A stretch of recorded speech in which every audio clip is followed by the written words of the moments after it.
సర్పంచ్ గారిని, అలాగే గ్రామ కమిటీ ప్రెసిడెంట్ లక్ష్మీ నారాయణ గారిని, అలాగే చైర్మన్ గారిని, అలాగే జనసేన కురవాళ్ళు, శివసేన అండ్ వాళ్ళ జనసేన కురవాళ్ళని, అలాగే మా గ్రామ పెద్దల్ని, అలాగే మా ఎంపీడీసీ గారిని, అలాగే మా సత్యబాబు గారిని, అలాగే నెంబర్ శ్రీనివాస్ గారిని పేరున, అలాగే ఇదే గ్రామంలో చదువుకొని ఇదే గ్రామంలో ఉపాధ్యాయులు అయినటువంటి శ్రీ భాస్కర్ గారిని, అలాగే వారితో పనిచేస్తున్న ఉపాధ్యాయులకి పేరున నా హృదయపూర్వక నమస్కారాలు తెలియజేస్తున్నాను.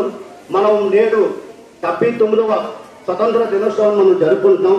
ఈ స్వతంత్ర దినోత్సవానికి ఎంతో మంది వీరపాండ్య కట్టబ్రహ్మణ, అలాగే మన ఎంతో మంది రాజగురు సుఖదేవ్, భగత్ సింగ్ లాంటి భగత్ సింగ్ అత్యంత చిన్న వయసులో వృత్తి పడ్డాడు. అది మీరు ఆల్రెడీ పాఠ్యపుస్తకాలు చదువుకుని ఉంటారు. ఎంతో మంది త్యాగ ఫలమే మనం ఇవాళ ఇంత స్వేచ్ఛ వాయువు మనం పీల్చుకుంటున్నాం.